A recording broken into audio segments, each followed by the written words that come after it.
Hello guys, welcome back to my channel. This is a quick video about how I make pattern in the Procreate. This app is only you can use on the iPad. As you can see, I was making Christmas theme illustration, but I was a bit confused which print I should make first. I mean, in a fashion object like uh, shoes, hats, gloves and more, or just floral.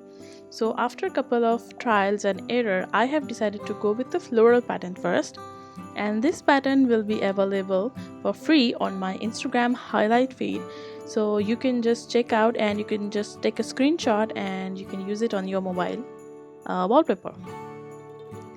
And if you guys are interested to know how I make patterns as a step by step, so just comment down below and I would love to make a video for you.